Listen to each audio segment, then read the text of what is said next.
नमस्कार, स्वागत है आपका मेरी दुनिया में। कैसे हैं आप लोग? आशा करती हूँ बिल्कुल ठीक होंगे और मैं भी बिल्कुल ठीक हूँ। तो राधा अष्टमी की आप सभी लोगों को बहुत बहुत हार्दिक शुभकामनाएं। आज राधा अष्टमी है और राधा अष्टमी के उपलक्ष्य में पंचामृत से हम कान्हा का स्नान करा रहे हैं, लड्डू का स्नान करा रहे हैं। तो देखिए, हमारे लड्डू बाबू का स्नान पंचामृत से हो रहा है, हमारे कन्हैया का स्नान पंचामृत से हो रहा है। तो अब हमने इनको जल से स्नान कराया है। तो हाँ, ये हमारे कन्हैया हैं जिनको हाथ में लेकर ही सब कुछ कराना पड़ता है, क्योंकि बहुत छोटे से हैं और इनके गिरने का डर रहता है, हाथ से फिसलने का डर रहता है। तो बहुत सावधानी से इनको स्नान वगैरह कराना पड़ता है, वस्त्र आभूषण पहनाने पड़ते हैं, क्योंकि ये 0 नंबर से भी ज़्यादा छोटे हैं। तो देखिए, इनका अन्नप्राशन करके हमने इनको आसन में बिठा दिया है और अब ये हमारे लड्डू हैं। लड्डू बाबू का भी हमने अन्नप्राशन कर दिया है और अब इनको भी वस्त्र आभूषण पहनाए जाएंगे। तो पहले इनको अच्छे से पोंछ लेते हैं, इनका अन्नप्राशन कर लेते हैं और फिर इनको वस्त्र पहनाए जाएंगे। तो वस्त्र इन्होंने पहन लिए हैं, अब इनका श्रृंगार हो रहा है। तो देखिए, श्रृंगार किस तरह से खुश होकर कराते हैं, क्योंकि इनको श्रृंगार कराना बेहद पसंद है। तो इसीलिए बहुत ही ज़्यादा खुश हो के श्रृंगार कराते हैं और सब उनकी मर्ज़ी से होता है। उनकी मर्ज़ी के बिना एक पत्ता भी नहीं हिलता है। आप चाह के भी नहीं कर सकते हैं, क्योंकि ये मेरे स्वयं की अनुभूतियाँ हैं कि यदि वे नहीं चाहेंगे तो आप एक पत्ता नहीं हिला पाएंगे और वे चाहेंगे तो आप सब कुछ कर पाएंगे। और ये देखिए, हमारे लड्डू बाबू तैयार हो चुके हैं, हमारे कन्हैया तैयार हो गए हैं। कितने सुंदर लग रहे हैं और कितने प्यारे लग रहे हैं। तो देखिए, मुस्कुरा रहे हैं हमारे लड्डू बाबू, क्योंकि उन्हें आज एक्साइटमेंट है, क्योंकि राधा रानी का आज प्राकट्य दिवस है। वे प्रकट हुई थी, उन्होंने जन्म नहीं लिया था, इसीलिए उनकी छठी नहीं की जाती है। और ये हमारी षोडश मातृका हैं जो मैंने चावल और सुपारी से तैयार की हुई हैं। और ये दीप को रखने के लिए, यानी कि दीप जो हम अखंड ज्योत जलाएंगे उनके लिए, आसन देने के लिए मैंने चावल से रंगोली बनाई है और ये अष्टदल कमल बनाया है। इसमें हम अपने कलश देवता की स्थापना करेंगे, वरुण देवता की स्थापना करेंगे। और ये राधा रानी, मेरी कृष्ण कन्हैया, मेरे ठाकुर ठकुराइन, देखिए कितने सुंदर लग रहे हैं।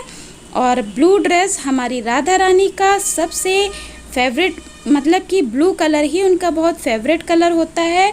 उनको नीला रंग बहुत ही पसंद है, तो मैंने इसीलिए इस बार नीले रंग की पोशाकें बनाई हैं। सभी देवी देवताओं के लिए मैंने नीले रंग की पोशाक बनाई है। और अब आप देख सकते हैं, ये संपूर्ण कुबेर यंत्र है जो कि दीपावली में आया था, तो अभी तक भी हमारे यहाँ इनकी पूजा हो रही है। तो ये रखे हुए हैं, साफ़ करने की वजह से कुछ कलर निकल गया है इनका। और देखिए, अब हमने कलश देवता की स्थापना कर ली है। और देखिए पूरे मंदिर का व्यू कि किस तरह से हमने सजावट किया हुआ है पूरे मंदिर का। और जितना मुझसे हो पाया है उतना मैंने किया है, क्योंकि मेरे पतिदेव घर पे नहीं हैं, तो मैं आपको पूजा करके नहीं दिखा पाऊँगी। केवल मैं आपको पूजा करने से पहले का व्यू और पूजा के करने के बाद का व्यू दिखा सकती हूँ। तो ये मैंने दीप देव की स्थापना कर दी है, मेरे खंड ज्योत की स्थापना हो गई है। जितनी सजावट मैं कर सकती थी उतना मैंने करा है। और ये मुख शुद्धि के लिए मैंने लौंग, इलायची, सुपारी एक कटोरी में रखी हुई है। ये गणेश भगवान की स्थापना हो गई है, उनके बगल में गौरा माँ की स्थापना हो गई है। ग्रीन कलर की शीशी में इत्र रखा हुआ है जो देवी देवताओं के लिए है। और ये पुष्प, मेरी पूरी पूजा की थाली तैयार हो चुकी है। इसमें कुछ कमियां हैं जो मैं पूजा करने से पहले पूर्ण कर लूँगी। और ये बगल में तुलसी जी का माला रखा हुआ है जो मैं कन्हैया को अर्पण करूँगी, राधा रानी को अर्पण करूँगी। और ये कटोरी एक जो जिसमें कुछ भी नहीं है, ये आपके हाथ की शुद्धि के लिए है। जैसे में हम कुछ भी भोग लगाते हैं या दीप जलाते हैं, तो जैसे कि मैंने बताया है कि मुख शुद्धि के हाथों की शुद्धि के लिए आपको एक कटोरी साइड में रखनी चाहिए, जिससे आप उस पर हाथ बार बार धुल सकें। तो ये हमारे कन्हैया, हमारे लड्डू बाबू ने बांसुरी अपनी ले ली है। और ये सीताराम जी सिया राम भगवान की, शारदा मैया की फ़ोटो है, बजरंगबली भी यहाँ पे विराजे हुए हैं और ये हमारे शंकर पार्वती, गौरा मैया, शिव जी हैं। और अब देखिए आप कि किस तरह से मैंने सजावट कर रखी है। ये हमारी दुर्गा मैया भी कितनी सुंदर लग रही हैं। हरे कृष्णा कृष्णा कृष्णा हरे हरे, हरे रामा रामा रामा हरे हरे, हरे कृष्णा कृष्णा कृष्णा हरे हरे, हरे रामा रामा रामा हरे हरे। ये जो ज्योत आप देख रहे हैं जलती हुई, ये हमारी सुबह की जो मॉर्निंग पूजा है उसकी है। और अब मैंने अपनी पूजा को संपन्न कर लिया है। ये 12 बज चुका है और मैंने राधा रानी का प्राकट्य दिवस की खुशी में पूरी पूजा को अच्छे से संपन्न कर लिया है। दक्षिणा भी चढ़ा दी है, जनेऊ भी अर्पित कर दिए हैं, वस्त्र भी उनको अर्पित कर दिए हैं, पुष्पहार भी अर्पित कर दिए हैं, पुष्प भी अर्पित कर दिए हैं। जो भी विधियां होती हैं विधिवत रूप से मैंने पूजन को संपन्न कर लिया है। और उनको जैसे कि माता, जितनी भी आपकी माता हैं, देवियां हैं, उनको लाल रंग के पुष्प अर्पण कीजिए। ये षोडश मातृका हैं जो कि फूलों से पूरी तरह से ढक चुकी हैं और इन पे भी मैंने तुलसी जी अर्पण करी हैं। देखिए भगवान को मैंने माला अर्पण कर दी है तुलसी जी की। तो तुलसी जी की माला आप अवश्य ही बनाकर अर्पण कीजिए। इससे भगवान कृष्ण, राधा रानी बहुत प्रसन्न होते हैं क्योंकि उन्हें तुलसी जी के पास रहना बहुत ही अच्छा लगता है। तुलसी जी भी माता लक्ष्मी का ही स्वरूप मानी जाती हैं, स्वरूप ही हैं। इसीलिए तुलसी जी अवश्य ही भगवान के पास आप रखिए क्योंकि उनके बिना तो भगवान हमारे भोग ही स्वीकार नहीं करते हैं। और देखिए ये हमारी दुर्गा मैया है, कितनी सुंदर मनमोहक श्रृंगार इनका भी हुआ है, कितनी सुंदर लग रही हैं। ये तो सच के बहुत ही सुंदर लगती हैं, बिल्कुल मैया हैं और मैया जैसा ही रूप इनका निखर के आता है।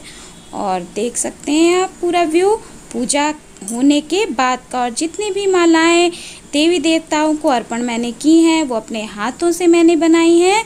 अपने हाथों से बना के जो सेवा की जाती है, पैसे से तो हर आदमी सेवा कर देता है, लेकिन शरीर को कष्ट पहुंचा के जो सेवा आप भगवान की करते हैं, उस सेवा का जो आनंद होता है ना, वो स्वयं ही जो भक्त हैं वो उनको ही समझ में आता है। वो हर किसी को नहीं समझ में आता है। जो भगवान पे अटूट विश्वास रखते हैं, ये नहीं सोचते हैं कि उनके साथ बुरा हो रहा है कि अच्छा हो रहा है, कि ऐसा भगवान कर रहे हैं। ईश्वर किसी के साथ कुछ नहीं करता है, ये हमारे ही कर्मों के फल होते हैं। और सब्र से हर एक काम को करना चाहिए। आप सब्र रख के सब कुछ करेंगे तो ऐसा नहीं है कि भगवान आपको देंगे नहीं, एक समय आने पर देंगे। जब आपके खराब प्रारब्ध कट जाएंगे तो आपको अवश्य ही देंगे। और ये देखिए मैंने भोग भी लगा दिया है, पंचामृत है, रायता है और पूड़ी कचौड़ी, इस तरीके से काफ़ी चीज़ें बनाई हैं। एक पंचामृत का ग्लास मैंने यहाँ पे रखा हुआ है और ये हमने ऊपर पुआ बनाए हुए हैं और नीचे की तरफ कचौड़ियाँ रखी हुई हैं। ये मैं आपको बता रही हूँ कि नीचे की तरफ कचौड़ियाँ हैं, ऊपर पुआ हैं। ये 7 फल हैं, केले और सेब को मिला के 7 फल मैंने लिए। और ये आप देख सकते हैं कि राधा रानी की सबसे जो पसंदीदा सब्जी है अरबी की सब्जी, वो बनी है। थोड़ी सी ड्राई हो गई है लेकिन बहुत टेस्टी बनी होगी क्योंकि राधा रानी की पसंद की सब्जी है। और पंजीरी बनाई है और ये आप देख सकते हैं खीर बनाया है, माखन मिश्री का भोग लगाया है, पनीर की सब्ज़ी बनाई है, मटर पनीर की सब्ज़ी है। तो ये सब भोग बनाया है। राधा रानी को श्रृंगार भी मैंने अर्पण किया है। इसमें सभी श्रृंगार है, चूड़ियाँ हैं, बिंदी है, आलता है, लिपस्टिक है, नेल पेंट है, जितना भी श्रृंगार होता है, बिछियाँ हैं, सभी चीज़ें मैंने राधा रानी को अर्पण की है। एक चुनरी भी मैंने उसमें रख दी है वस्त्र के रूप में। तो आप श्रृंगार अवश्य ही राधा रानी को अर्पण करें। वे लक्ष्मी स्वरूपा हैं, तो आप उनको अगर श्रृंगार अर्पण करते हैं तो वे बहुत प्रसन्न होती हैं और आपकी सुहाग की हमेशा रक्षा तो आप उनको श्रृंगार ज़रूर ही अर्पण करिए। तो चलिए खुश रहिए।